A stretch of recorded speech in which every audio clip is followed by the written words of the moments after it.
Sus años de experiencia en política internacional crean el calibre necesario para analizar los asuntos principales de nuestra nación y el mundo. De desarrollo. En Radio Isla 1320, esto es Sobre la Mesa.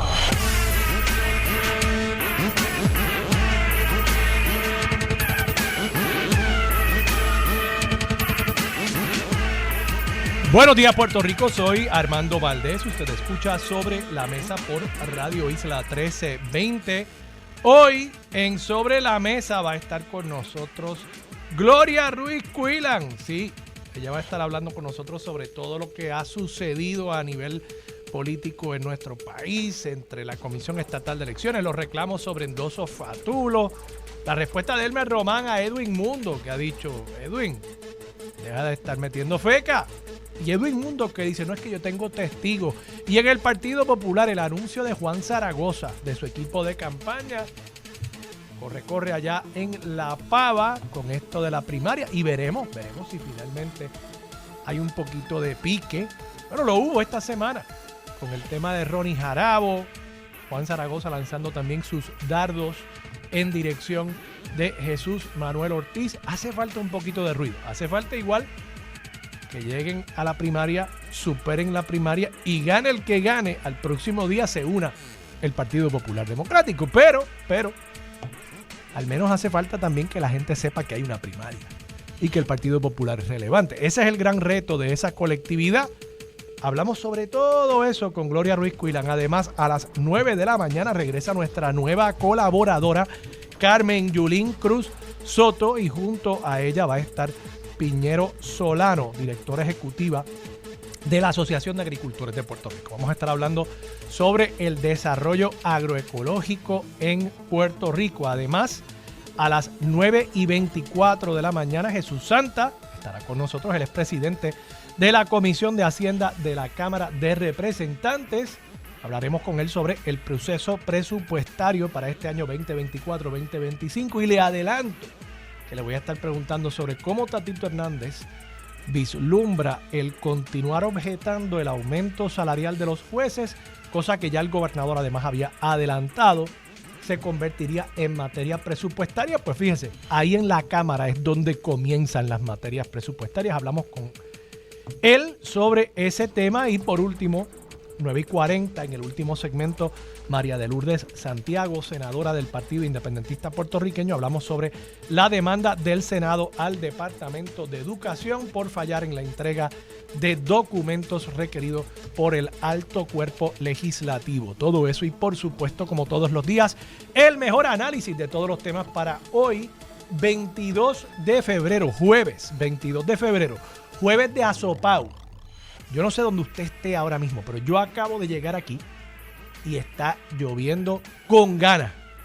Acá en la zona de Atorrey el tráfico está complicado. Cójalo con paciencia, con calma. Escúchenos a nosotros aquí en Radio Isla 1320. Yo sé que muchos de ustedes nos escuchan porque aquí no es la garata matutina, no es la pelea matutina. Tratamos de informarles a ustedes con mucho temple, y yo creo que un día como hoy, cuando usted está atascado en ese tapón, eso es lo que usted necesita. Buena información, buena conversación y nada de la tiraera y las peleas a las que a veces nos tienen acostumbrados en los medios puertorriqueños. Jueves de asopao, 22 de febrero del 2024, son las 8:06 de la mañana. Los asuntos del país tienen prioridad, por eso llegamos a poner las cartas sobre la mesa. Vamos a poner las cartas sobre la mesa de inmediato. Varios temas que voy a estar discutiendo a nivel local. Les he estado prometiendo este tema del pan. Hoy finalmente voy a tener tiempo de discutirlo y quiero también hablar sobre las patentes de la industria farmacéutica. Se está anticipando que muchas de ellas van a estar expirando y les quiero explicar qué es eso de una patente y qué significa el que vayan a expirar, qué implica eso para la industria farmacéutica en Puerto Rico. Pero primero démosle una mirada a lo que está pasando a nivel internacional, comenzando con el tema de Rusia. Sí, ustedes saben que Rusia ha estado dando mucho de qué hablar. Hay una noticia reciente acerca de un sistema de armas nucleares que Rusia podría estar próximo a desplegar en el espacio para eliminar las capacidades satelitales de sus enemigos. Entiéndase, poder desarticular toda la red de satélites que tiene Estados Unidos, Europa Occidental y otros enemigos de el presidente ruso Vladimir Putin. Eso implicaría un desastre, podría hasta costar vidas, a pesar de que no sería un impacto directo de un arma nuclear. El destruir las capacidades de comunicaciones de una nación hoy por hoy implicaría afectar infraestructura crítica, implicaría que potencialmente servicios de emergencia no tendrían las comunicaciones necesarias para responder. Y en ese sentido, esto es un reto muy serio a la estabilidad global. Además de eso, por supuesto, Vladimir Putin acaba de, según los gobiernos occidentales, acaba de asesinar. Tiene sangre en sus manos con el asesinato del opositor ruso Navalny, Alexei Navalny, en una prisión al norte del Círculo Ártico en Siberia, en Rusia. Y por otro lado, por supuesto, continúa dando de qué hablar la guerra en Ucrania. Bueno, pues el presidente Joe Biden, según está reportando esta mañana Reuters, el presidente Joe Biden dijo durante un acto de recaudación de fondos para su campaña que, y cito, Biden, o debo decir Putin, es un loco hijo de su madre. Eso dijo Joe Biden, eso lo está reportando esta mañana el Servicio Internacional de Noticias Reuters. Sí, Biden llamó a Putin un loco hijo de Putin. Hijo de su madre. Pero sí, ya ustedes saben lo que estoy diciendo, un loco hijo de Putin. Ya ustedes saben lo que dijo el presidente Biden. Ya, por supuesto, el Kremlin ha respondido y dice que el presidente de Estados Unidos está intentando presentarse como un vaquero de Hollywood. Así que sigue la tirantez y sigue aumentando el nivel de crispación entre Estados Unidos Occidente y, por supuesto, también Rusia. Mientras tanto, en el conflicto que sigue dando de qué hablar y suscitándose en el Medio Oriente, hay, según fuentes del periódico El New York Times, alguna esperanza de, según oficiales israelíes que han sido consultados sobre el tema, hay algún grado de esperanza y de optimismo que podría alcanzarse en los próximos días un acuerdo de cese al fuego, algo que yo entiendo es muy, muy necesario para evitar las peores consecuencias de un ataque directo por el ejército israelí de la ciudad sureña de la Franja de Gaza, de Rafah, que es donde se han refugiado, como hemos estado discutiendo durante las pasadas semanas, donde se han estado refugiando muchísimos, más de 1 millón de personas que se trasladaron del norte de la Franja de Gaza al sur cuando comenzó el ataque israelí luego de los ataques terroristas del 7 de octubre. Y por último, esta es una noticia de Estados Unidos. En Alabama, el Tribunal Supremo de ese estado ha tomado un paso adicional en esta guerra sobre el tema de los derechos reproductivos de la mujer, en particular el tema del aborto, y ha dicho que los embriones que puedan estar almacenados en algún repositorio, en la oficina o en algún hospital de un obstetra que practique la medicina de la fertilidad para ayudar a parejas a poder procrearse, parejas que tienen algún tipo de problema reproductivo, quiero decir. El Tribunal Supremo de Alabama ha dicho que esos embriones son niños, son personas, son menores de edad extrauterinos, es el lenguaje que ha utilizado, extrauterine children, y por tanto le está reconociendo derechos a esencialmente un material genético inerte que no tiene ni un latido, es simplemente una serie de células que por medio del proceso de fertilización in vitro, pues se ha creado un embrión en una etapa, valga la redundancia, muy embriónica, donde realmente pues, no estamos hablando aquí de una criatura, de nuevo, no hay ningún tipo de actividad cardíaca, ni siquiera. Eso ha tenido el efecto de que uno de los hospitales principales del estado de Alabama ayer anunció que están deteniendo todos los tratamientos de in vitro para parejas que estaban precisamente en el proceso de tratar de procrear. ¿Por qué? Bueno, porque en el proceso médico de implantar en el vientre de una mujer estos embriones, muchas veces se pierden algunos de estos embriones. Muchas veces algunos de esos embriones resultan no ser viables. Y en la medida en que eso es parte, no tanto aquí ya de un tratamiento de terminación de embarazo, sino simplemente parte del proceso para intentar el que ese embarazo suceda y se van a perder una serie de embriones, pues eso ha tenido lo que en inglés se conoce como un chilling effect, un efecto de enfriamiento, y muchos médicos, muchos hospitales están reevaluando si pueden continuar en el estado de Alabama con estos tratamientos, porque en la medida en que se pierden muchos de esos embriones y en la medida en que se le ha reconocido personalidad a esos embriones, pues entonces sería esencialmente como si se estuviera cometiendo un asesinato. Evidentemente, esto es una interpretación extrema, esto es una interpretación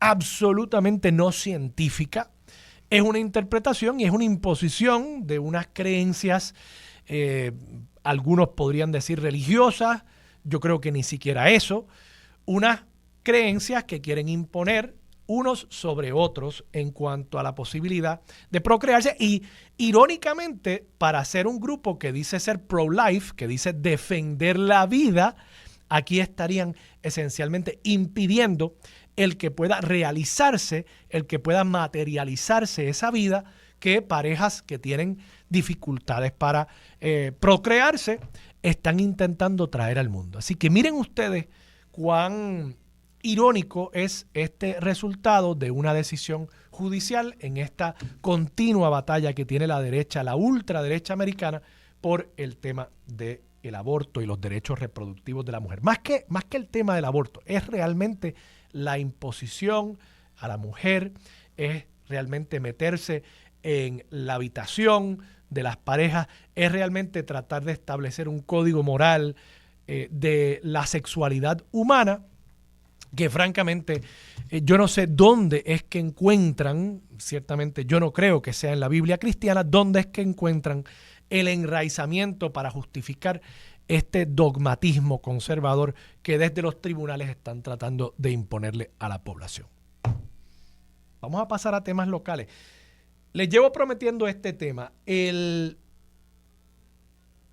economista Daniel Santamaría Ots publicó un estudio para Espacios Abiertos y a mí me pareció bien interesante este estudio. Estoy aquí haciendo referencia a una nota del amigo y colaborador José Delgado, corresponsal del periódico El Nuevo Día en Washington, del 17 de febrero. Pueden buscar esta nota, si les interesa, en la página 10 del periódico de este pasado sábado. Y se refiere, y voy aquí a citar quizás algunos párrafos de este artículo, se refiere al tema de cuánto aporta Puerto Rico al Tesoro Federal. Y ustedes dirán, bueno, pero es que Puerto Rico aquí no pagamos contribuciones federales. Eso es cierto, no pagamos contribuciones sobre nuestros ingresos con una planilla federal. Pagamos contribuciones sobre nuestros ingresos a nivel local, con la planilla que radicamos el 15 de abril en el Departamento de Hacienda, no en el IRS. Pero, sí los que trabajamos, sea por cuenta propia o sea un empleado asalariado, aportamos, por ejemplo, al Seguro Social, el Medicare, a través de las retenciones que se nos hacen. Esa aportación es básicamente un 15% del salario bruto. 15% si somos empleados por cuenta propia, cuentapropistas. 7 y pico si trabajamos para un patrono, pero ese patrono también tiene que aportar la otra parte, el otro 7 punto y pico por ciento para llegar al 15%.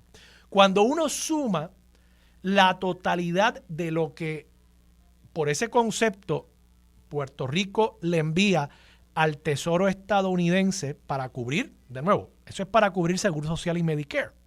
Pues cuando uno suma eso y le resta lo que recibimos del gobierno estadounidense, resulta que Puerto Rico tiene un déficit en ese balance neto, tiene un déficit menor al que tienen otros 7 estados. Y ustedes dirán, pero ¿cómo va a ser posible eso si nosotros no pagamos planilla? Bueno, planilla federal. Lo que sucede es que, claro, como Puerto Rico tiene 3 y pico de millones de personas y hay algunos estados que tienen poblaciones más pequeñas, Wyoming yo creo que tiene quizás 600,000 personas, por ejemplo, un estado muy grande territorialmente, pero con una población muy pequeña, pues en ese estado, cuando usted suma las retenciones que le hacen, por el mismo concepto que nos hacen retenciones a nosotros, Seguro Social, Medicare, y le suma también lo que ellos pagan por su planilla de contribuciones sobre ingresos federal, cuando usted suma todo lo que un estado pequeño, y escogí Wyoming, pero no me consta que ese sea uno de los estados que tiene un déficit mayor. Cuando uno suma todo lo que ellos aportan al gobierno federal entre contribuciones en la planilla y las retenciones quincenales que se le hace en el talonario, eso es menos que lo que nosotros enviamos, como somos más personas, por el concepto único de la retención en el talonario. Y entonces, cuando uno compara esa cantidad contra lo que recibimos, ¿verdad? Digamos que el gobierno federal envía a Puerto Rico 20,000 millones de pesos al año en diferentes conceptos y que nosotros enviamos hacia allá por la retención que le hacen a los empleados en el talonario, enviamos 5,000. Me estoy inventando los números. Pues el déficit que nosotros tenemos contra lo que recibimos del gobierno federal es 15. Y hay 7 estados que tienen déficits mayores que el de Puerto Rico. O sea, que reciben más dinero del que le envían al gobierno federal y esa diferencia, ese déficit, es mayor que el de Puerto Rico. Y lo interesante de este planteamiento es que entonces Espacios Abiertos dice, bueno, siendo eso así, no se justifica que Puerto Rico se le trate de forma distinta con un programa como el SNAP, porque se cae el argumento de que es que Puerto Rico no aporta al erario federal. No, mira, Puerto Rico aporta y el déficit que tiene entre lo que envía y lo que recibe es menor al de 7 estados. Ahora, y yo creo que es un gran argumento, de paso. Yo creo que es un gran argumento y un argumento que se podría aplicar a un sinnúmero de otros programas federales donde todavía hay una diferencia entre lo que recibe Puerto Rico por ser territorio y lo que reciben los estados por ser estados.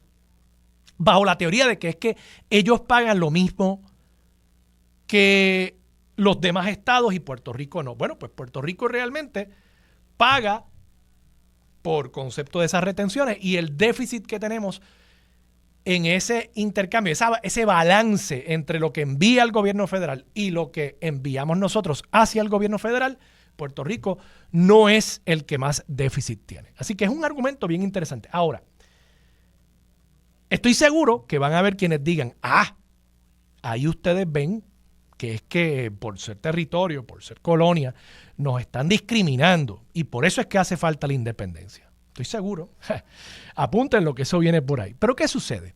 Fíjense que lo que está diciendo Daniel Santamaría Ots y Espacios Abiertos no es que nosotros enviamos más al gobierno federal de lo que recibimos de vuelta. O sea, no es que nosotros enviamos 20,000 millones de pesos al gobierno federal y el gobierno federal solo nos envía 10 a nosotros de vuelta.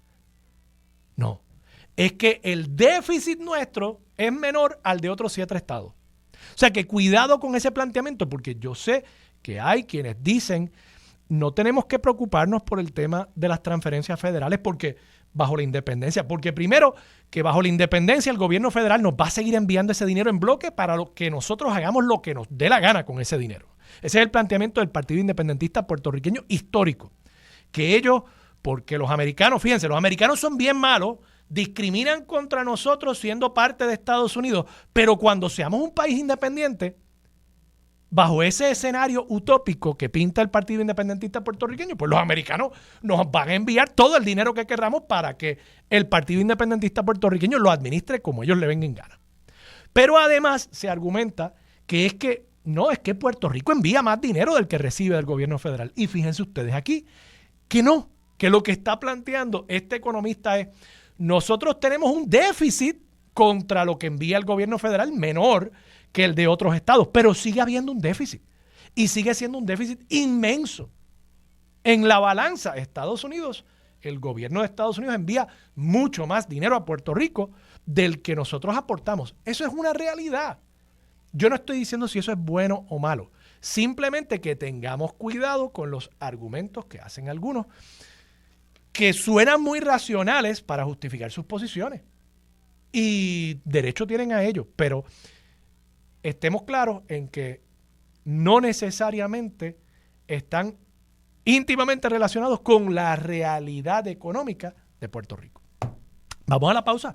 Regresamos con más de Sobre la Mesa por Radio Isla 1320. Quédate en sintonía. Conéctate a radioisla.tv para acceder y participar en nuestra encuesta diaria. Sobre la Mesa por Radio Isla. Más de 25 años activa en el campo de las comunicaciones, adentrándose en temas profundos de política y gobierno. Su norte es hacer periodismo justo y de altura. A esta hora se une a la mesa la periodista Gloria Ruiz Quillan. Regresamos, soy Armando Valdés, usted escucha Sobre la Mesa por Radio Isla 1320. Para los que me han escrito preguntándome sobre la noticia a la que estaba haciendo referencia en el segmento anterior, de nuevo, es de José Delgado, periódico El Nuevo Día, página 10, sábado 17 de febrero, y me preguntaron también por los datos específicos para que tengan una idea. Las aportaciones federales de Estados Unidos a Puerto Rico en el año 2022 sumaron 38.450 millones de dólares, o sea, 38.5 billones de dólares, lo que aportó Puerto Rico por la nómina fue 4.849 millones, o sea, hay un balance positivo a favor de Puerto Rico de más de 34.000 millones de dólares, 34 billones de dólares en fondos federales. Lo traigo solamente, de nuevo, para aquellos que dicen que es que Puerto Rico envía todo este dinero allá a Estados Unidos y pues cuando seamos una república vamos a poder usar ese dinero que enviamos a Estados Unidos para costear todos los programas de beneficencia social que tenemos actualmente. Ok, cool. 34.000 millones recibimos acá por encima de lo que enviamos a través de las retenciones en el talonario. Chévere. Gloria Ruiz Quillan, buenos días, ¿cómo estás? Buenos días para ti y para todas las personas que nos escuchan. Gloria, publicaste una noticia interesante ayer, que yo todavía, a veces se me hace difícil entender a Pedro Pierluisi, te confieso.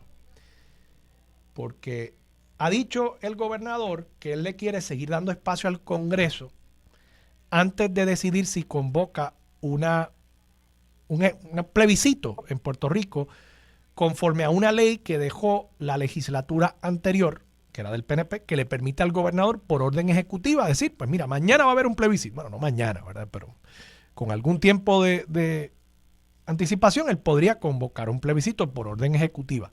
Yo pensaría que eso, en medio de una primaria en el PNP, donde uno tiene que probar que yo soy más estadista que el otro, yo pensaría que eso sería una herramienta que el gobernador utilizaría para hacer ese argumento, para decir, yo soy más estadista que Jennifer, yo soy el que he logrado, por mis conexiones en el Partido Demócrata, que hayamos adelantado tanto en cuanto al tema del estatus, pero el gobernador, pues por lo visto, quiere seguir dándole espacio a un Congreso donde yo es que francamente no veo cómo, particularmente en lo que resta de este Congreso, que terminaría en diciembre, cómo va a haber algún progreso. ¿Qué te dijo el gobernador? Explícame su lógica. Él dice que es una decisión estratégica porque él quiere ver qué va a pasar en el Congreso. Él todavía tiene la expectativa de que en efecto el proyecto que fue presentado en el Senado progrese y que para ello el director de PRAFA, la oficina de Puerto Rico, allá en Washington, está trabajando no solamente para allegar más coautores a esa medida que propondría un plebiscito en la isla, un plebiscito vinculante, sino que también se logre una audiencia para discutir ese proyecto. Estás mencionando o estamos haciendo alusión a la ley 165 del 2020. Fue un proyecto de ley aprobado por la entonces gobernadora Wanda Vázquez, como bien dijiste, con una legislatura del Partido Nuevo Progresista, y le permite al gobernador de turno convocar a una consulta de estatus en la que él estaría fijando la fecha y asignando los fondos, y también definiendo cuáles serían las alternativas que se le presentaría al electorado. Esta ley es prácticamente hermana de la 167 del 2020 que creó los delegados por la estadidad. Recordemos que se trabajaron dos herramientas, dos leyes en este caso, para atender el asunto del estatus. Y una de ellas quedó guardada en una gaveta, que es esta ley 165. El gobernador, fíjate que nunca ha descartado utilizar la ley, que ahí es donde está el tuétano de la situación. Y si me preguntas, a mi juicio, yo creo que llegado el momento, acercado verano, precisamente por las razones que tú esbozaste, no me cabe la menor duda de que habría una consulta de estatus el próximo 5 de noviembre. ¿Pero tú crees que él anunciaría eso antes de la primaria o después de la primaria? Después de la primaria, porque después. Fíjate que él dice... Pero ¿y no le conviene, tú no crees que le conviene hacerlo antes de la primaria? Políticamente sí. ¿Y por qué? O sea, es que, de nuevo, por eso es que a veces no entiendo al gobernador, porque uno cree, pues el político va a actuar conforme a lo que más le convenga para ganar adeptos. Y eso no es nada malo. O sea, en una democracia, pues así es como funciona, ¿no? Pues se supone que los votos sean una expresión de lo que quiere el pueblo. Y si el pueblo estadista, el que va a votar en la primaria, eso es lo que quiere, pues uno pensaría que lo haría antes para precisamente enviarle ese mensaje a sus electores. Pero no descartemos que el gobernador tiene la posibilidad de cambiar de opinión. Y sabemos tú y yo que en política los días, un mes, 2 meses es un mundo. Así que qué va a hacer finalmente está por verse, y tiene la posibilidad, como dije, de cambiar de opinión. ¿Y cuál es su expectativa real en el Senado? O sea, entiendo lo que tú me estás diciendo, que él quiere llegar a algunos auspiciadores adicionales al proyecto. Dos preguntas sobre eso. No entiendo por qué el promover un plebiscito local impediría el que ellos continúen allegando coautores a esa medida en el Senado, 1. Y 2, la otra duda que tengo es, ponle tú que incluso se apruebe la medida en el Senado. ¿So what? O sea, en la Cámara, donde no pueden ponerse de acuerdo ni siquiera sobre quién va a presidir la Cámara, los republicanos, o sea, no hay ninguna posibilidad de que se vaya a aprobar en este cuatrienio. O sea, que no entiendo cuál es la apuesta del gobernador en cuanto a lograr algo en Washington. Yo creo que es más bien una cuestión de no anularse y de mantener un discurso, más que si es realizable o no lo es. Porque como bien tú estás mencionando, las posibilidades o el escenario que hay es bastante cuesta arriba. Yo lo veo más bien, como la lectura que hago de las expresiones del gobernador, es que es sencillamente una cuestión de no anular lo que estoy haciendo en el Congreso de los Estados Unidos, con el hecho de convocar en Puerto Rico una consulta de estatus, porque entonces la pregunta sería, pero si usted no está esperando que tal cosa suceda en los estados, en Washington, ¿por qué entonces está convocando acá? No creo que sea una postura definitiva. Bien, veremos qué hace el gobernador en cuanto a eso. Gloria, vamos a ir a la pausa un momento. Cuando regresemos, quiero hablar sobre todo lo que ha estado pasando en la Comisión Estatal de Elecciones. Obviamente tú le das mucho seguimiento a eso. Tú habías anticipado muchos de estos problemas que estamos viendo con el sistema de registro electrónico de electores.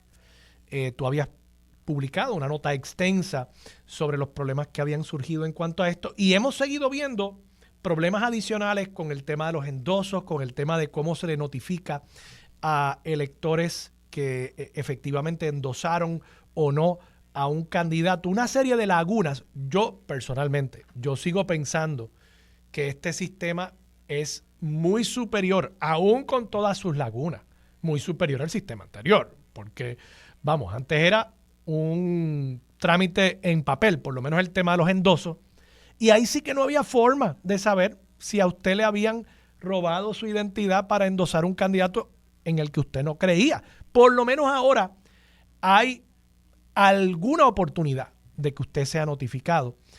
Y creo que la comisión podría hacer mucho más y de forma rápida para que haya más transparencia en ese proceso. Pero nada, quiero tocar todas esas controversias contigo cuando regresemos aquí en Sobre la Mesa por Radio Isla 1320. Regresamos, soy Armando Valdés, usted escucha Sobre la Mesa por Radio Isla 1320. Gloria Ruiz Cuilán sigue sentada a la mesa. Gloria, el tema del registro electrónico de electores ha dado mucho de qué hablar. Ha habido esta noticia de unos endosos, recriminaciones y acusaciones de parte y parte de que han habido personas que se les ha informado que han endosado a un candidato al que no apoyan. El caso más notorio, insigne, es el de la licenciada Nelsa López, la viuda de Rafael Hernández Colón, que ella dijo, recibió una notificación de que había endosado a Elmer Román. Problema, bueno, que el nieto de Rafael Hernández Colón y suyo está aspirando a la comisaría residente, que es el mismo cargo al que está aspirando Elmer Román. Una de las preguntas que yo te quería hacer, yo sé que tú te has metido mucho en este tema. Cuando alguien llena un endoso electrónico, digamos que alguien pusiera a Armando Valdés a endosar a Juan Pérez, y yo no apoyo a Juan Pérez. Cuando llenan ese endoso, ellos ponen un número de teléfono o una dirección de correo electrónico que, en teoría, si quisieran que yo no me enterara, ellos podrían poner otro número o otra dirección de correo electrónico que no es la mía y que ese endoso se valide, o el sistema me notificaría a mí al número o al email que yo tengo registrado en mi registro electoral, ¿verdad? Son dos cosas distintas. Que me notifiquen al número o email que yo tengo en el registro electoral, que yo puse allí, o que le notifiquen al número o email que haya puesto el que recogió ese endoso en el sistema de endosos. ¿Cuál de las dos es la que sucede? Mira, me pones en una disyuntiva porque me parece que es una pregunta muy válida, pero no me siento capacitada para contestarla de manera contundente. Okay. Sin embargo, me parece que planteas una situación, la pregunta es muy, muy, muy buena, y yo creo que la salida ante esa inquietud de cualquier persona es buscarse en ese registro electrónico y saber qué información contiene ahí sobre usted, qué número telefónico, sí, qué correo electrónico, porque fíjate que la viuda de Rafael Hernández Colón se entera porque le llega un mensaje de texto a su celular. Pero entonces, cuando pregunto sobre esto, me han dicho, es que cuando se llena el endoso, esta persona cometió el error de pasar toda la información del endoso, porque aquí se alega, y creo que la licenciada López también lo ha dicho, que ella endosó a un amigo de ella, que es PNP, y le dijo, yo no voy a votar por ti, pero está bien, tú quieres figurar en la papeleta, tú eres mi amigo, yo te endoso. Y que esa misma persona que recogió ese endoso para un tal Varela, creo que es el nombre del candidato, que entonces pasó esa información íntegramente a un endoso para Elmer Román, y que por haber pasado el número tal cual ella lo había puesto en el endoso a Varela, es que ella entonces recibe esa notificación. Pero entonces, como tú entenderás, eso inmediatamente me levanta la bandera de que hay una manera muy fácil de evitar que se le notifique si tú estás robando los endosos y eres una persona con dos dedos de frente, no como este torombolo. Pues simplemente, en lugar de poner el número de Armando, pon el número de... un número que te inventes, olvídate, el que sea. Y pues la notificación no la va a recibir Armando, y por tanto Armando nunca va a ir a decir, oye, ese no es un candidato que yo endosé. Entonces yo creo que eso es un punto bien importante. Sería una debilidad muy seria del sistema si el que recoge el endoso puede poner cualquier número o cualquier email ahí. Me parece totalmente válido lo que me estás diciendo y correcto, y me dejas con una asignación.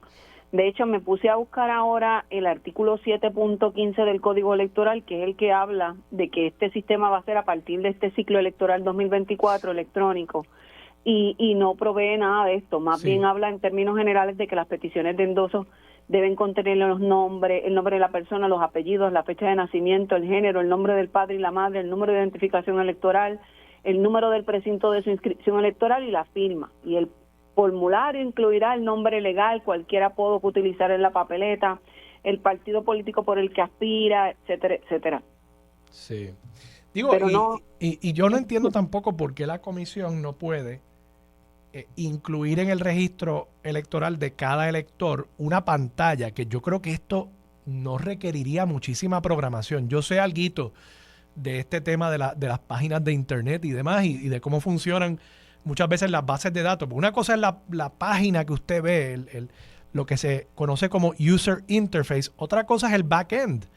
En el backend, pues debe haber una base de datos que tenga el número electoral mío y todas las personas a las que yo endosé, que en este caso debería ser 0, porque yo no endosé a nadie en este ciclo electoral. Pero si de pronto yo entro y pudiese ver en una pantalla, oye, Armando endosó a Juan Pérez, pues espérate, ¿quién es Juan Pérez? Yo no endosé a ningún Juan Pérez. No entiendo por qué la comisión no puede hacer eso rápidamente. No sé si también has preguntado sobre eso, sobre la posibilidad de que alguien entre a ese sistema y verifique. No he preguntado sobre eso, pero quiero abundar sobre tu pregunta de nuevo, válida, muy pertinente. El artículo 7.16 es un poco más amplio. Okay. Y ahí sí habla de que están dando las dos herramientas que mencionaste, correo electrónico, celular, y no solamente celular, sino el número de teléfono residencial. Y voy a leer directamente de lo que dice ese artículo 7.16, que se titula Formulario electrónico de peticiones de endoso en sistema 100, que eso es lo nuevo ahora.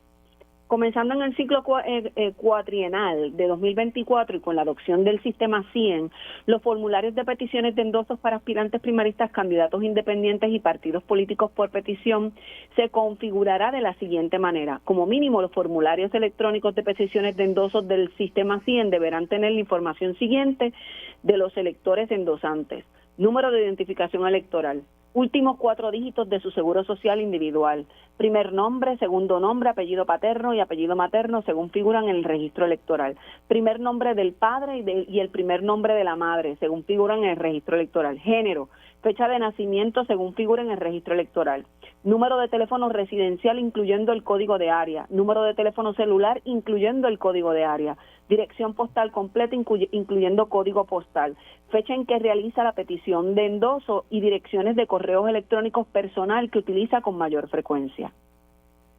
Está todo. Ya. Y eso se entra cuando la persona le da un endoso a un candidato. Sí, pero en este caso estamos hablando del electrónico. Sí. Recordarás que con ese también hubo problemas porque las firmas no concordaban y se le proveía, el sistema proveía para que le tomaras una foto al elector como una especie de garantía de sí, en efecto, te está dando, aunque no concuerde la firma, porque la firma que está en el registro electoral se hizo sobre un escritorio. Esta que se está haciendo sobre un elemento digital, en un aparato electrónico. No, y se puede haber hecho hace 40 años y la firma de la persona haber cambiado. Correcto. Yo creo que esta herramienta, como tú mencionaste al principio, es buena. Ha permitido detectar unas cosas que quizás por años no sabíamos que estaban ni siquiera ocurriendo. Pero creo que como todo elemento nuevo puede ser pulido, puede ser elaborado, trabajado. Estamos en un inicio de un ciclo electoral que es totalmente novedoso, con un montón de herramientas nuevas según lo dispuso el Código Electoral. Y abundando sobre lo que estabas mencionando al comienzo, me parece, después de cubrir tanto este tema, Armando, la comisión desde hace años, no en este ciclo electoral, y esto tuve la oportunidad de hablarlo en profundidad cuando entró Francisco Rosado Colomer en la coyuntura histórica y política en la que entró, cuando por primera vez se tuvo que cancelar una primaria en Puerto Rico. Necesita de una reforma profundísima, pero profundísima, y no se ha hecho hasta el momento. Una de las cosas primordiales es que se necesita ver cómo se va a trabajar con funcionarios de colegio, Por décadas hemos visto que eso ha ido mermando. El registro electoral ni hablemos, o sea que hay una cantidad mínima de personas que son las que están escogiendo a las personas que están al mando o al poder de la isla. No hay un pase de batón en términos generacional, se retiran personas de mucho conocimiento en la Comisión Estatal de Elecciones y bien gracias, no hay este pase de conocimiento. O sea, yo creo que es tiempo de que le den una mirada seria a la Comisión Estatal de Elecciones y se atajen todos estos problemas, por mencionar algunos. Sí, incluso tú traes el tema de los funcionarios. Hay una propuesta legislativa que fue radicada hace unos días, el 15 de febrero, por el representante Juan José Santiago, para concederle una dieta de $100 por el trabajo que hacen los funcionarios ese día de las elecciones, porque pues estamos teniendo dificultad como país para reclutar funcionarios que trabajen en las escuelas. Yo he sido funcionario electoral y te puedo decir que es un trabajo bien sacrificado ese día, de muchas horas de trabajo, y que si no fuera por los funcionarios que trabajan en colegio ese día por sus partidos y demás, ¿no? Pues realmente se haría muy difícil operar un sistema electoral como el nuestro, que se basa y se fundamenta en la desconfianza del funcionario popular, de Victoria, del PIB, de Proyecto Dignidad, del PNP, y a partir de esa desconfianza pues hay un resultado que en teoría debería ser confiable. Pero sí, hay una serie de temas ahí que hay que atender. Sí, y de discutir cuál es la mejor avenida o salida para distintos problemas que está teniendo la comisión, como eso de los funcionarios. Y eso no le corresponde a la comisión, eso le corresponde a los partidos políticos. Yo manifestaba hace algún tiempo en una entrevista que tenía, recuerdo que estaba presente el comisionado electoral de Proyecto Dignidad, Nelson Rosario, que en España es obligatorio ser funcionario de colegio. Pero obviamente son experiencias que tienen otros países y que me parece que esa no es la más adecuada para Puerto Rico. O sea, es como una especie de jury duty. Tienes que hacerlo o te multan. Mira tú. Digo, yo supongo que no será todas las elecciones, pero sí. si te llaman tienes que hacerlo. Sí, tienes que hacerlo, punto. Fíjate, eso es interesante. Es compulsoria, pero la pregunta es tomar esos ejemplos de diversos países. ¿Cuál es el más adecuado, más idóneo para Puerto Rico? Eso es un ejercicio que no se ha hecho y mientras tanto sigue bajando la cantidad de funcionarios de colegio, y en las pasadas elecciones recordarás que uno de los cuestionamientos constantes era que hubo irregularidades, que no se hizo bien, que no habían, no se podían abrir las mesas, etcétera. Pues ¿cuándo se atajan esos problemas? Y más importante aún, el Código Electoral, recordemos que es obra del Partido Nuevo Progresista, se aprobó con el aval de ellos, no de ningún otro partido. Y ahora se están implementando mucho de lo que dice ahí. Una de las grandes advertencias que se hizo en esa única vista pública que hubo en la legislatura era de dónde iba a salir el dinero y si la comisión realmente estaba preparada, y eso nunca se contestó, a pesar de que la Comisión Estatal de Elecciones lo avaló. En ese entonces era otro presidente, y ahora vemos las consecuencias. Vemos una presidenta que constantemente está diciendo no tengo el dinero, me pusieron una fecha y no la puedo cumplir, etcétera, etcétera. Eso no se evaluó, nunca se contestó ese interrogante. Gloria, gracias. Siempre a la orden. Gloria Ruiz Quilan, del periódico El Nuevo Día. Vamos a la pausa, regresamos con más de Sobre la Mesa por Radio Isla 1320. Yo soy Armando Valdés, usted escucha Sobre la Mesa por Radio Isla 1320. Lo próximo, Carmen Yulín Cruz Soto está aquí ya en el estudio con nosotros, y junto a ella va a estar Vanessa Piñero Solano, la directora ejecutiva de la Asociación de Agricultores de Puerto Rico. Vamos a estar hablando sobre la soberanía alimentaria en Puerto Rico. Además, Jesús Santa estará con nosotros, presidente de la Comisión de Hacienda. Hablamos sobre el comienzo del proceso presupuestario para el presupuesto del año fiscal próximo 2024-2025, que se supone ya esté en vigor para el 1 de julio. Y sobre eso quiero preguntarle qué va a pasar con el aumento salarial a los jueces. Tatito Hernández ha dicho, no, yo no voy a asignarle los chavos para cumplir con eso el año próximo. Veremos qué piensa Jesús Santa acerca de esa controversia. Y en el último segmento, María de Lourdes Santiago, senadora del Partido Independentista Puertorriqueño, estará con nosotros para hablar sobre una demanda contra el Departamento de Educación por no entregarle documentos al alto cuerpo legislativo. Todo eso y por supuesto continuamos con el mejor análisis de todos los temas para hoy 22 de febrero del 2024. ¿Todavía está lloviendo? Son las 8:58 de la mañana. Los asuntos de toda una nación están sobre la mesa. Seguimos con el análisis y discusión en Radio Isla 1320. Esto es Sobre la Mesa. Regresamos, soy Armando Valdés, usted escucha Sobre la Mesa por Radio Isla 1320. Carmen Yulín Cruz Soto está aquí con nosotros, nuestra colaboradora de todos los jueves. Buenos días. Yulín, ¿cómo estás? Pues estoy muy bien, gracias a Dios. Estoy como Don Cholito hoy, que cuando comenzaba su programa, mi papá y mi mamá nos obligaban a escuchar a Don Cholito, a mi hermano y a mí, ¿verdad? Cuando nos llevaban a la escuela. Y siempre había una parte donde Don Cholito saludaba a alguien por su cumpleaños. Así que hoy le toca al alcalde Pedro García, el alcalde amigo de Hormigueros, que cumple años hoy. Muchas felicidades, Pedro. Nelson Guzmán, un amigo también, así es que muchas felicidades. Un abrazo.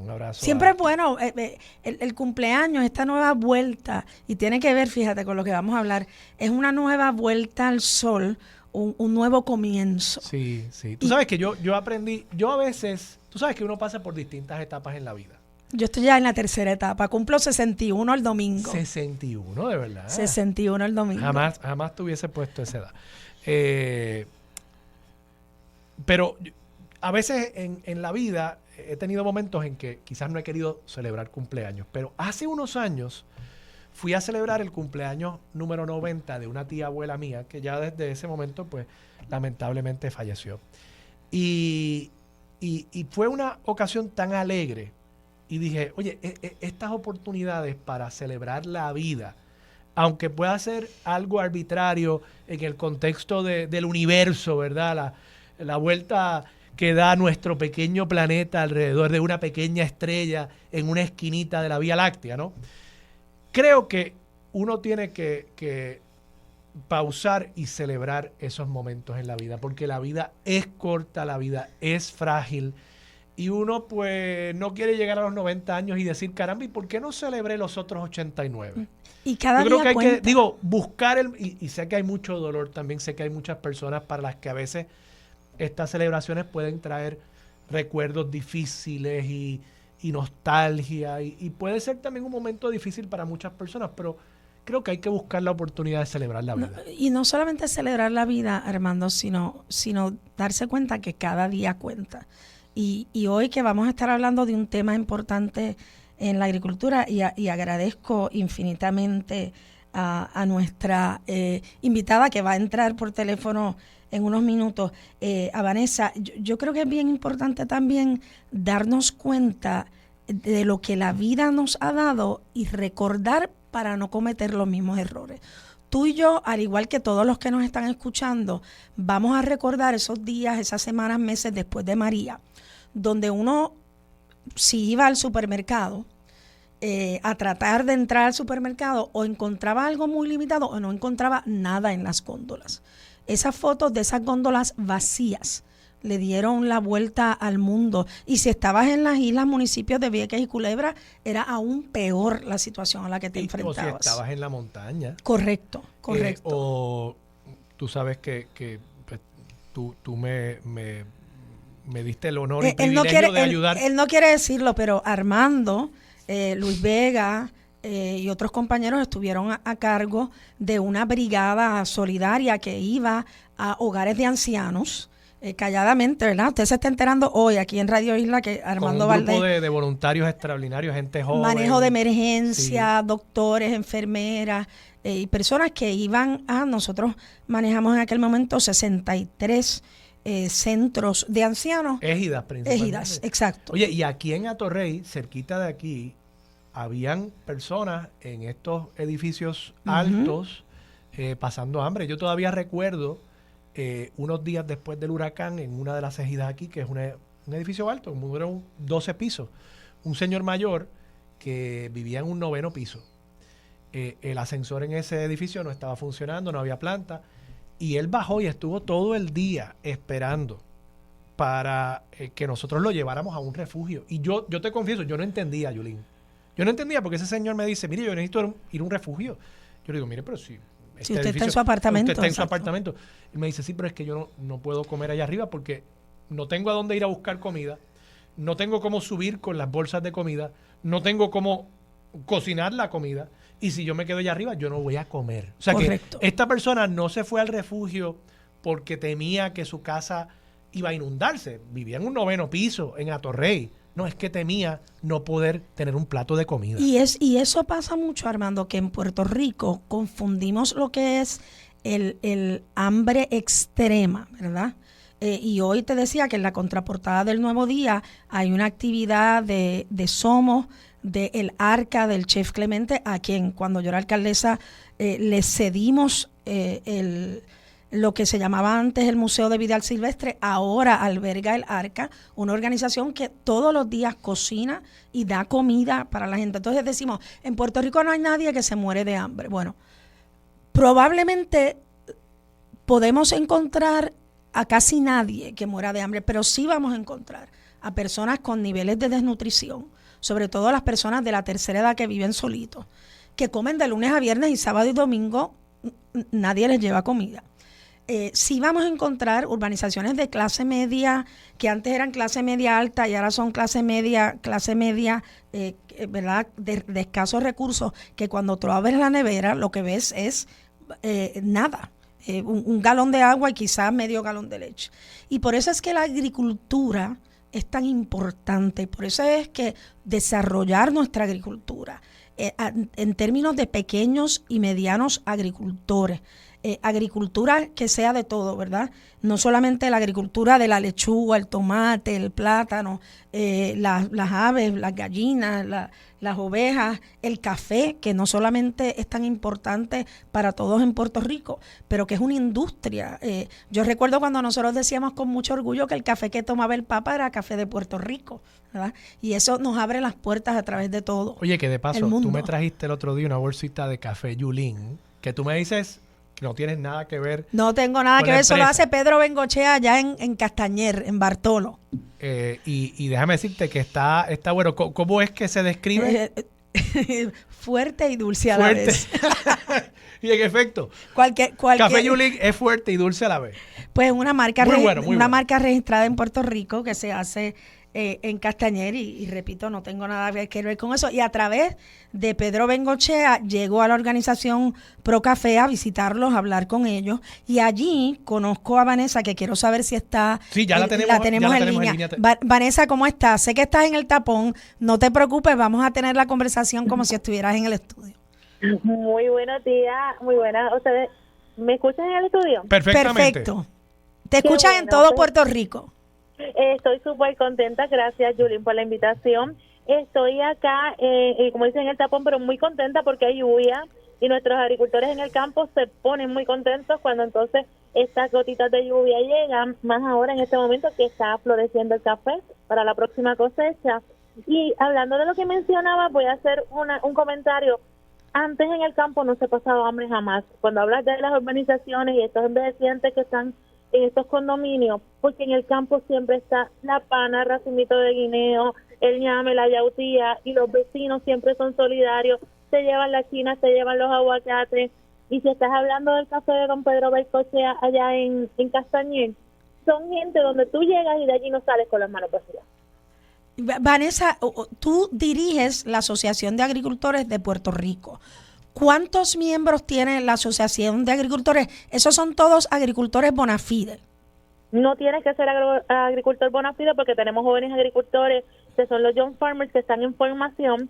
Tenemos alrededor de 1,000 agricultores, sube un poquito a 1,035, baja a 985, estamos en ese rate, pero estamos alrededor de los 1,000 socios de todos los sectores. Tenemos pescadores, apicultores, jóvenes agricultores, tenemos ganaderos, mucho caficultor. Ahora mismo la asociación la está predominando el sector de café y eso nos pone muy contentos porque la montaña está trabajando y la montaña está produciendo mucho café. ¿Y cuál es el estado de la agricultura en Puerto Rico?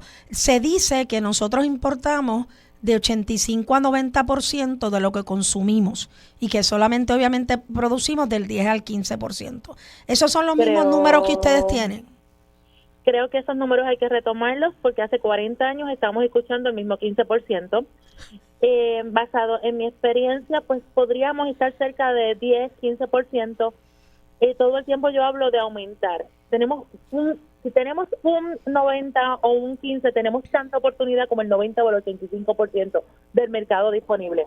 Pero hoy amanecimos con un estornudo, porque aquí siempre tenemos una gripe en la agricultura y hoy es el cilantrillo. Te voy a contar qué pasa hoy con el cilantrillo en Puerto Rico para que entiendas el reto de nuestros agricultores y para que veas lo difícil que, bien me mencionaste en una conversación, que has tenido la oportunidad de sembrar y has visto lo difícil que es. Pues imagínate poder sembrar y cosechar y tener que botar lo que cosechas, porque de pronto en el sur se cosecha solamente cilantrillo en tiempo frío.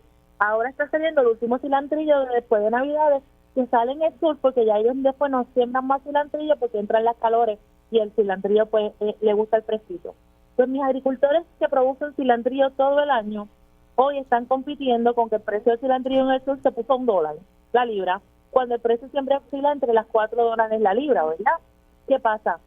Todos los que le iban a comprar cilantrillo, a mi gente que produce todo el año le cancelaron porque se fueron a comprar cilantrillo a peso la libra.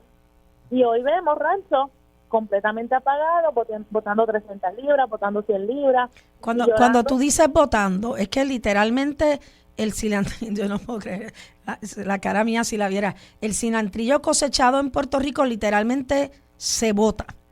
Está en el piso de los hidropónicos, porque ni siquiera sacarlo para regalarlo le es costo efectivo a los productores, porque tendrían que poner al empleado a empacarlo para entonces buscar a quien regalar. Y hay demasiado, o sea, el que quiere cilantrillo en el supermercado lo va a encontrar. O sea que no hace sentido seguir enviando al supermercado, además que es un producto perecedero. De una corta duración, que hay que empacarlo y cosecharlo bien temprano en la madrugada, 2, 3 de la mañana. Y no se puede utilizar, te pregunto, Vanessa, y yo sé que este es un tema también en muchas industrias, por ejemplo, en la industria lechera también, pues a veces se dan unos excesos de producción y de ahí es que nace Indulac, por ejemplo, para entonces comenzar a empacar ese producto como UHT, y entonces la leche que de ordinario queso. Es perecedora, pues entonces tiene una vida un poquito más larga. Queso, como tú mencionas, Yulín. El caso del cilantrillo, ¿no hay algún tipo de procesamiento que se utilice para hacer sofrito o algo por el estilo, que entonces le dé un poquito más de vida a ese producto? Se utiliza, ayer mismo vimos la inauguración de Chef Piñeiro de una nueva fábrica de sofrito, pero muchas veces en estos casos, pues ya posiblemente ya esos compradores alternos, que son las fábricas de sofrito, ya se llenaron de cantidad de productos. Muchas veces, pues estos excedentes, que es lo que le llamamos los buches en el lenguaje del campo, afectan realmente a la industria. Pero debe haber una estabilización de los precios. Los agricultores deben saber cuánto es el costo de su producción y siempre pensar solamente en que este mercado no es por hoy, es por siempre, para no escocotar el precio, como le dicen en el campo ellos, y dañar el mercado. Vanessa, y te quería preguntar también, tú mencionaste jóvenes agricultores. Uh-huh. Yo percibo que en efecto hay mucha gente joven que le está metiendo empeño a la agricultura, ocasionalmente pues en los periódicos se reseña, pero quisiera saber si más allá de la anécdota, en efecto, tú lo estás viendo como un movimiento, no digo yo de masa, pero de algún impacto en los números de agricultores y en el futuro de la agricultura en Puerto Rico. Sí, pero no es suficiente. No es suficiente. Sí hay jóvenes agricultores, pero entiendo que necesitamos muchísimo más. Te comento, en el mundo, no en Puerto Rico solamente, hay una ecuación donde solamente el 1% de la población se dedica a labores agrícolas o es agricultor. ¿Qué sucede? Tenemos una ecuación donde el 1% está sosteniendo el 99% y matemáticamente eso no es sostenible. Nosotros necesitamos nuevos agricultores, necesitamos que los agricultores incursionen en tecnología, que los agricultores lleguen a acuerdos de, por ejemplo, cooperativas, donde eso no nos suceda cuando hay exceso de alimentos, que podamos crear una masa crítica de producto en Puerto Rico y lo podamos llevar a valor añadido. Muchas fábricas de tal vez tostones, tal vez plátanos ya envasados, muy cosas que podemos hacer y hoy día pues no las estamos haciendo. Y Carmen Yulín me habló de que el tema de hoy debería ser soberanía alimentaria y a mí me gustaría cambiar ese tema basado en lo que ustedes hablaron al principio de los huracanes. Nosotros necesitamos seguridad nutricional. Uh-huh. Y grábeselo bien, fuertemente. Lo que está pasando en Europa, lo que está pasando en el mundo con los agricultores es una señal que nos debe estar preocupando tantísimo en Puerto Rico, porque los agricultores del mundo están gritando porque se le está convirtiendo en insostenible, y es el 1% de los que nos dedicamos a labores agrícolas. En Nueva Delhi también vimos protestas hace 2 semanas de agricultores, en Grecia, en España. Pregunto, y obviamente la pregunta es injusta. Si tú tuvieras una varita mágica, algo que podamos hacer de inmediato para aumentar, se dice que en Puerto Rico el gobierno tiene alrededor de unas 415,000 cuerdas destinadas para la agricultura que no se están cultivando en este momento. ¿Qué podríamos hacer en un momento dado? Yo recuerdo, Armando, que yo dije, mira, vamos a coger esas tierras y a dárselas a pequeños y medianos agricultores locales, mujeres, etcétera, que puedan utilizar la tierra estoy de acuerdo contigo, en movimiento cooperativista es importantísimo, y vamos a alquilársela a $1. Yo en la conversación que nosotros tuvimos, tú comparabas la ayuda de otro país vecino que se le da a los agricultores versus la ayuda que se le da en Puerto Rico a los agricultores. Pero ¿qué necesitamos hacer para aumentar ese nivel de producción? Y un paréntesis, cuando dice ella, yo estoy cogiendo las clases de promotora agrícola en el Josco Bravo todos los viernes de 7 a 1 de la tarde. Y la semana pasada, obviamente hay maquinaria para hacer esto. Si te puedes imaginar, Armando, uno con pico. Primero nos enseñaron a usar un machete. Yo decía, esto es un poema, el que vea la foto mía con un machete va a ser viral. Y segundo, entonces, ¿verdad? La asada para poder preparar el terreno. Y yo recuerdo que en un momento le dije a un compañero, yo no vuelvo a dejar un bocado de comida en el plato. Me serviré quizás menos. Pero cuando uno ve, Armando, cuando usted se siente a almorzar hoy, mire ese plato de comida y sepa que cada una de las cosas que usted se está comiendo, un agricultor, una agricultora, un trabajador de la agricultura o trabajadora de la agricultura tuvo que meter su mano ahí, dejar su sudor ahí para que usted pudiera comer. O sea, usted no come porque sí, usted come porque hay una cadena de gente enorme que trabaja, que se rompe la espalda, la que tienen las manos llenas de callos, como ¿verdad? La canción que estelarmente canta Lucecita, ¿verdad? Esas manos que trabajan. Y cambia la perspectiva de uno cuando uno mira el plato de comida como el resultado del trabajo de nuestros agricultores, agricultoras y trabajadores agrícolas. Pero si tú tuvieras una varita mágica, ¿qué tú harías? 1, 2, 3 para aumentar la producción agrícola en Puerto Rico. Bancos de semilla enormes en varios pueblos de la isla, por lo menos en 4 puntos, norte, sureste y oeste, donde los agricultores puedan ir a coger prestada, financiada, ya bandejas de plántulas de todos los productos, ñame, yautía, batata, malanga, name it.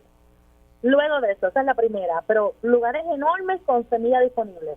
Segundo, maquinaria agrícola disponible a bajo costo. Ahora mismo el programa de maquinaria, tú pagas el 100% y muchos meses después, cuando el departamento tiene fondos, te regresa el 50%. Yo le financiaría maquinaria para que los agricultores puedan arar, puedan desmontar, puedan hacer todo lo que tengan que hacer de una manera costo efectiva para ellos, y pues tal vez el dinero, en vez de que sea que el agricultor lo ponga, yo te lo reembolso, yo le prestaría el servicio y cuando coseche que el agricultor me pague, para que entonces todos pudiéramos meter maquinaria en nuestras fincas y poder sembrar. Ya tengo la maquinaria, puedo preparar la finca, ya tengo la semilla, abono a bajo costo o de alguna manera donde entonces accesible que yo pueda comprarlo y poder abonar. Y por último, puntos de venta que no sean solamente los mercados familiares o un núcleo gigante como existió en el pasado, donde ADEA tal vez pueda adquirir todos los productos de los agricultores y repartirlo a comedores escolares, a cárceles, a muchos otros lugares, y nuestros agricultores nunca pierdan nada. Estos modelos existen en otros países, los he estado mirando, y en Puerto Rico se pueden lograr muchos cambios. Necesitamos voluntad y no le podemos echar la culpa al Departamento de Agricultura. Nosotros necesitamos que nuestra Cámara, que nuestro Senado y que nuestro Ejecutivo completo se ponga a pensar en la seguridad nutricional de nuestro país. Hace unos días estaba yo haciendo una comprita, unos encarguitos en una cadena de estas grandes, y miré los carritos de compra de la mayoría de las personas que estaban y me asusté lo que yo vi, puro enlatado, pura soda, puras cosas que lo que al final del día tu salud completa, diabetes, alta presión, ese cáncer, lo llevaban en sus carritos. Nosotros no tenemos conciencia nutricional y por más que nuestros agricultores produzcan, si el pueblo no adquiere conciencia nutricional, nuestros productos no van a llegar a la góndola y no se van a consumir y no vamos a tener resultados. Es una combinación de plan de país y de un plan de país que el país despierte, que el país se olvide de los enlatados y las cosas que están enfermando a su familia y luego entonces que nuestros agricultores tengan la manera, ¿verdad?, de vender sus productos. Yo voy en viajes que he dado, he visto los farmers market en otros países y cómo la gente desea adquirir productos frescos, ¿verdad?, de los campos. Necesitamos eso en Puerto Rico. Y me estabas diciendo que como parte de ser directora ejecutiva de la Asociación de Agricultores de Puerto Rico, van a tener una actividad en mayo. Háblanos un poquito de esa actividad, por favor. Tenemos el primer foro de agrotecnología en Puerto Rico. Es un evento donde tenemos a las universidades, tenemos a Microsoft, tenemos a todas las instituciones de Puerto Rico que están trabajando con la huella de carbono y el cambio climático, entienda Servicios Puerto Rico, Poro Café, y vamos a hablar de cómo mejorar nuestras fincas a través de drones, de sistemas de riego, de todo lo que pueda hacer escalvete, cultivo de tejido, y queremos llevar a la agricultura a salir de solamente el pasado, de solamente producir tal vez un producto y escasamente, y que se vean como lo que realmente es un agricultor, es un empresario, es un dueño de su negocio, y aunque es una finca, es una empresa como cualquier otra que tiene que tener pues Claro. sus papeles, sus documentos, su registro de comerciante. Si supieras, Yulín, y montón, y todo lo que me escuchan, de veces que los agricultores pierden oportunidades de ayuda que surgen para pues por el gobierno después de desastres y todo lo demás, porque simplemente no están inscritos en el sistema, no tienen su registro de comerciantes, no tienen sus papeles al día, y lamentablemente pues estos requisitos no los cumplen, y aunque han trabajado toda su vida, 20, 30 años, es un negocio que no está operando bajo los parámetros de ley del gobierno, ¿verdad?, con todos sus documentos. De paso, Vanessa, cuando mencionaste Microsoft, tú no la viste, pero yo la vi. Yulín puso cara como Microsoft. ¿Pero qué hace Pues Microsoft ahí? Déjame decirte, hace poco estuve en una actividad el año pasado en Foundation for Puerto Rico, aquí en el colaboratorio que ellos tienen en Ciudadela.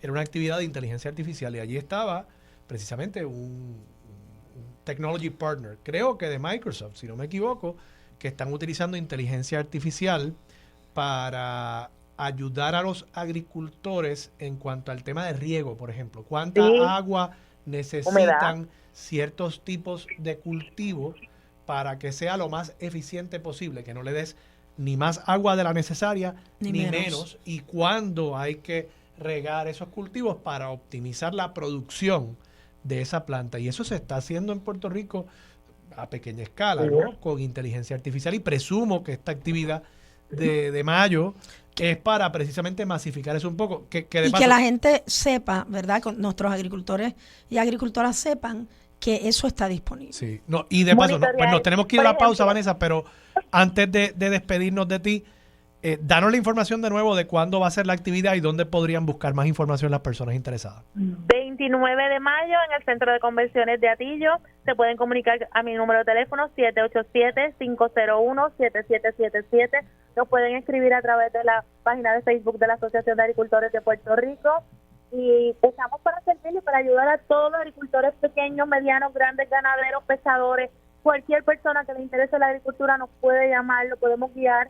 Y lo que necesitamos es poner a Puerto Rico a producir y a producir alimentos de calidad nutricional. No necesitamos comer lechugas que vienen cansadas de California, que ya cuando llegan acá no le quedan nutrientes. Lo que viene es ya básicamente como si estuviéramos comiendo cartón, porque sus nutrientes y vitaminas se fueron por el camino. Necesitamos que nuestros puertorriqueños aprendan a alimentarse y a consumir productos locales para que nuestra economía pueda aumentar.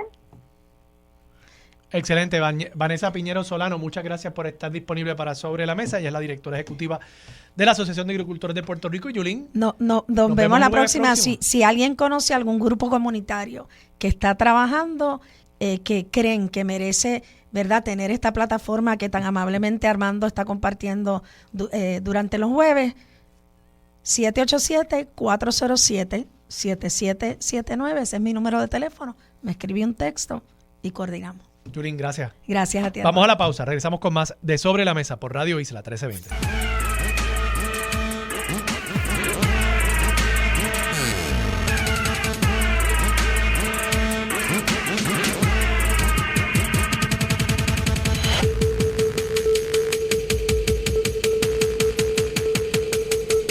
Regresamos, soy Armando Valdés, usted escucha Sobre la Mesa por Radio Isla 1320. Jesús Santa, representante, presidente de la Comisión de Hacienda, está con nosotros. Jesús, buenos días, ¿cómo estás? Buenos días a ti, Armando, buenos días a todos los que nos escuchan aquí por Radio Isla.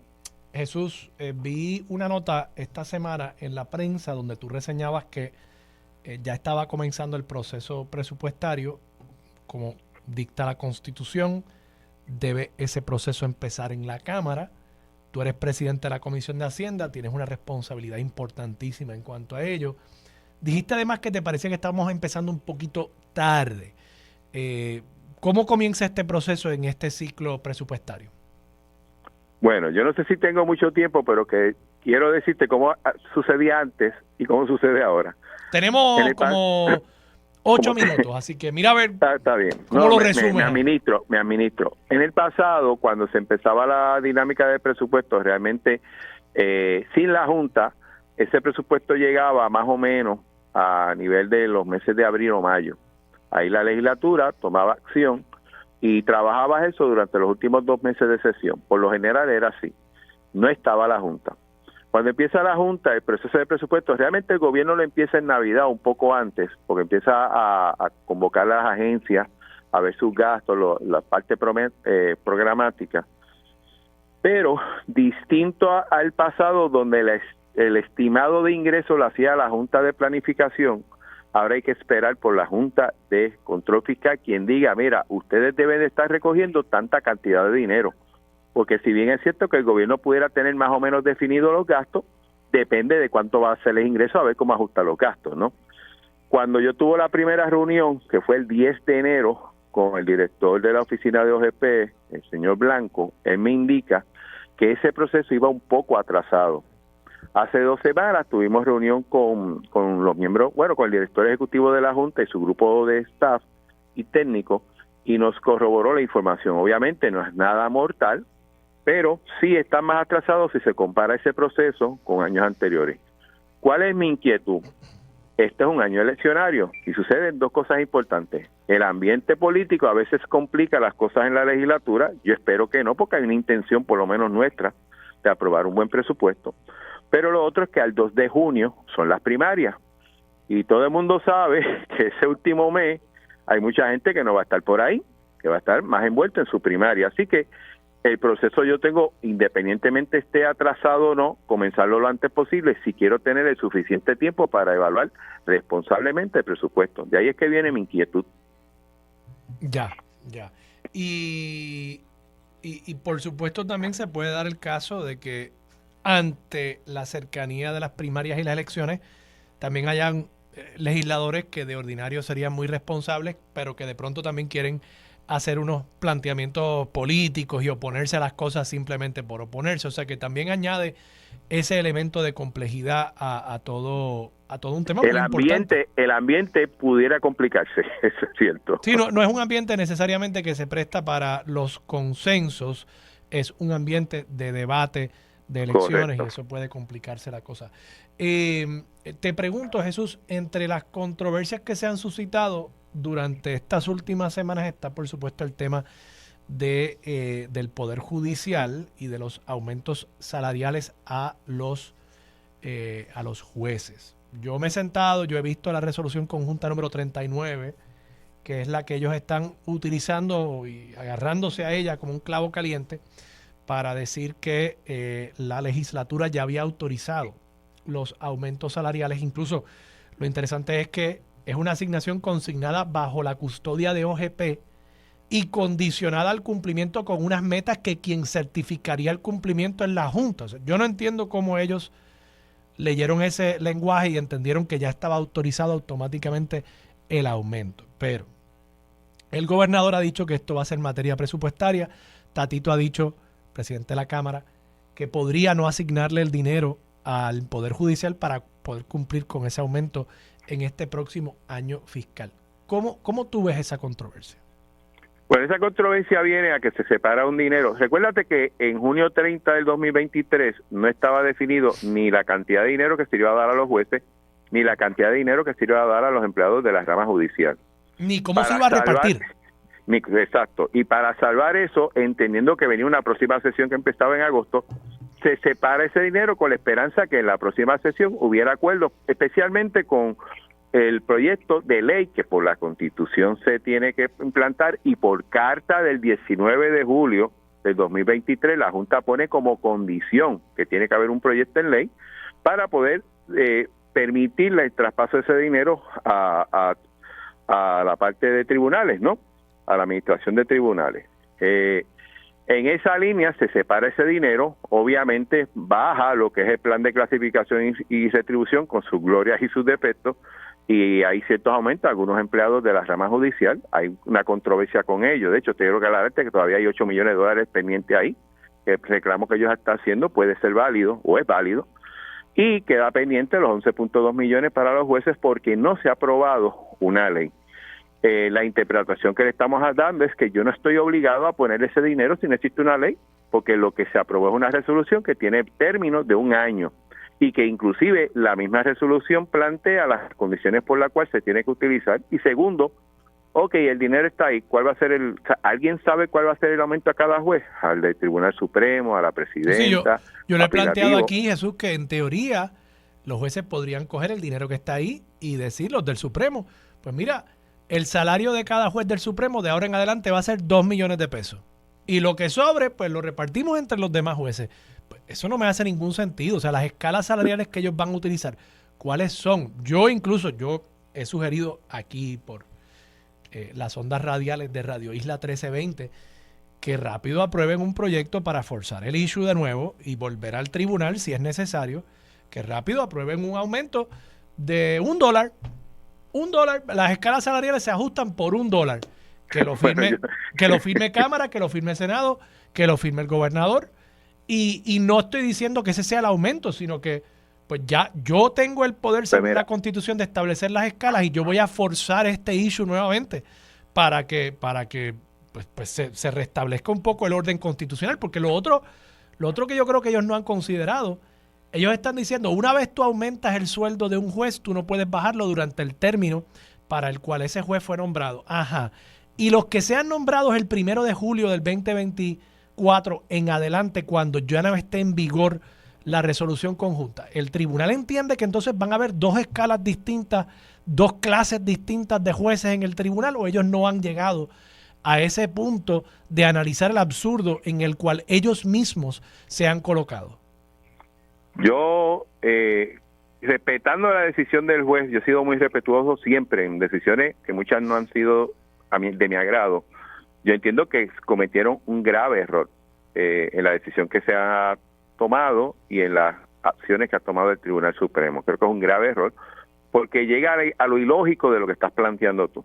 Sin embargo, siempre he sido optimista y ya de hecho el mismo gobernador lo ha planteado. Hace falta una ley y sometió un proyecto. Yo lo que entiendo que deben de hacer, y creo que lo que espera el país, es que se siente tanto la rama legislativa como la judicial y logren un acuerdo. Tan sencillo como eso. Que sencillo no va a ser el acuerdo, posiblemente, pero si no se sientan y no hablan y no buscan un acuerdo, yo te puedo asegurar que de parte de Cámara no es que legislativamente sería incorrecto. Sí, estaría yo faltando a mi obligación y mi respeto. Y te entiendo, pero es que yo creo que hay que obligarlos porque ellos en este momento no tienen ningún incentivo para sentarse a negociar nada porque ellos creen que ellos se pueden aumentar el sueldo ellos mismos. ¿Y por qué no lo han hecho? Hasta hoy no lo han hecho. Por eso yo creo que hay que forzarlo y por eso te digo, presenten un proyecto de ley, el aumento de sueldo, $1. Aquí está. Esa es la nueva escala, $1. Y entonces se aprueba el proyecto y los obligamos a que se vuelvan a sentar a la mesa. Y yo entiendo todo, o sea, han hecho argumentos de que si Rafael Tatito Hernández quería vincular esto con otros aumentos y con otra revisión salarial y que eso es una afrenta a la democracia. Pero ¿cómo así? O sea, eso pasa todos los días en la legislatura, que una cosa se analiza junto a otra. Eso pasa todos los días. todos los días y todas las horas en el Congreso. ¿Seguro? ¿O tú crees que lo que salga del Congreso no se negocia todo para que un legislador tenga algún tipo de asignación Es que en su ese es el distrito o un ejercicio estado? político, ese es el ejercicio político Por eso. legislativo. Y yo creo que hay que actuar sobre eso. Por lo tanto, tiene que sentarse, tiene que lograr un acuerdo. O sea, de otra manera, yo te aseguro que de parte de la Cámara no hay forma legislativamente de yo asignar un dinero a un aumento que no existe por ley. Eso es tan sencillo como eso. Regresamos, soy Armando Valdés, usted escucha Sobre la Mesa por Radio Isla 1320 y a esta hora está con nosotros la senadora María de Lourdes Santiago del Partido Independentista Puertorriqueño. Senadora, buenos días, ¿cómo está? Muy buenos días a ustedes en la estación y a todas las personas que nos escuchan. Senadora, el Senado, el secretario y los asesores del Senado han radicado una demanda, creo que usted también es parte. Es una demanda contra el Departamento de Educación por una serie de documentos e informaciones que ustedes le han solicitado, creo que algunos incluso producto de solicitudes suyas propias y que el departamento no ha entregado. Explíqueme qué es lo que se está tratando de esclarecer y cuáles serían los próximos pasos, qué ha pasado, por qué el departamento no quiere entregar esta información al Senado. El Senado ha presentado a través de su presidente, el senador Dalmau, una solicitud de orden al amparo del Código Político, donde se establecen las facultades investigativas que tiene el Senado que se pueden ejercer de distintas maneras. En este caso se trata de dos peticiones de información. Una presentada por la senadora Rodríguez Bebe de Proyecto Dignidad, pidiéndole al departamento copia de los documentos relacionados con la enseñanza relacionada al tema de la violencia contra las mujeres. En mi caso es una petición de información sobre el incumplimiento del departamento con la ley de carrera magisterial. Son peticiones de información que se presentaron en enero. Al ser ese el mecanismo que utilizamos, va avalado por el cuerpo, una petición la autoriza el cuerpo en pleno, se le han concedido prórrogas al departamento y el departamento no ha presentado los documentos que se le requieren, lo que lleva entonces a activar ese mecanismo de un recurso especial al amparo del Código Político. Y ya ayer en la tarde el juez Anthony Cuevas emitió una orden dándole 48 horas al departamento para que produzca los documentos que les hemos solicitado. ¿Qué son cuáles, senadora? En mi caso, se le pide específicamente la fecha de cumplimiento con las disposiciones de ley, de la ley de carrera magisterial y una relación de las razones por las cuales el departamento se ha negado a dar paso al cumplimiento con esta ley. En este caso es el mecanismo de petición de información, pero una constante que yo he visto, y ya este es mi tercer término en el Senado, es la falta de comparecencia del Ejecutivo cuando se le solicitan memoriales o ponencias sobre muchos proyectos, y en algunos casos, Armando, esto tiene casi el efecto de un veto, porque hay quienes van a escudarse sobre la incomparecencia del Departamento de Justicia o el Departamento del Trabajo, de la agencia que sea, para decir, es que sin esa posición no se puede votar por tal medida, no se puede considerar tal asunto.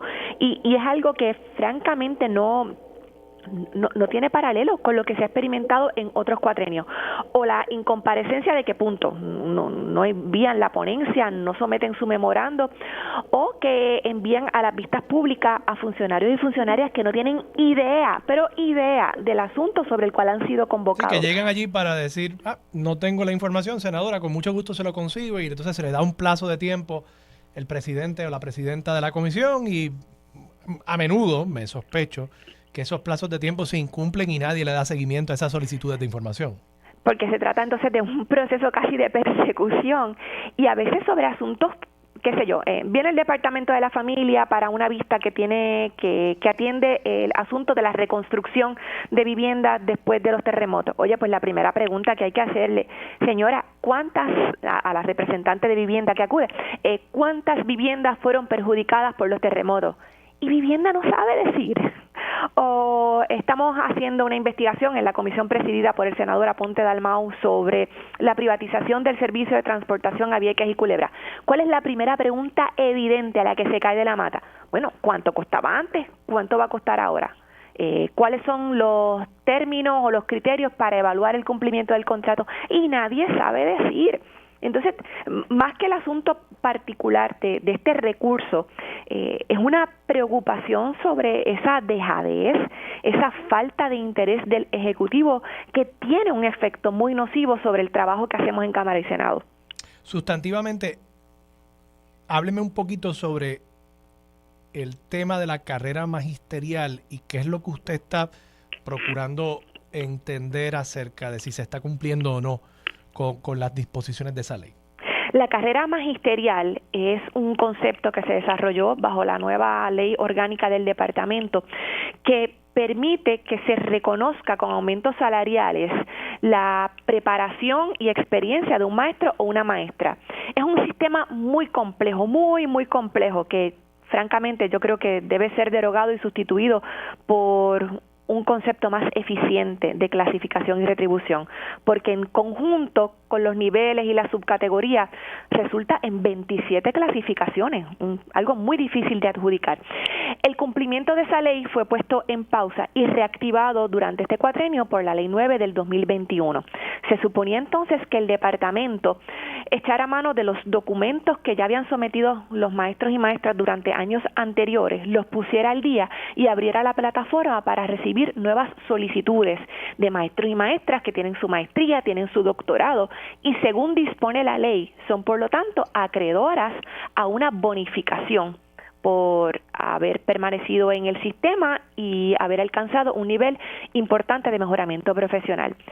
La plataforma electrónica ha sido un completo desastre, imposibilidad de comunicarse con el sistema, imposibilidad de subir documentos, información equivocada que se le transmite a los maestros y las maestras sobre los requisitos o sobre las fechas límite, y se celebró de hecho una vista pública sobre ese asunto y el departamento se comprometió a recibir información de los miles y miles de maestras y maestros que han solicitado la carrera magisterial durante el mes de febrero. Tendremos una vista de seguimiento de la Comisión de Educación que preside la senadora Ada García el 26 de febrero. Pero la información que estamos recibiendo es que se están realizando unas reuniones informales, no se están adjudicando los reclamos de los maestros y maestras y yo no le veo, a menos que cambie radicalmente la actitud del departamento, a menos que se asignen más personas para trabajar, a menos que se hagan las alteraciones que se requiere en la plataforma digital, yo no veo una solución inmediata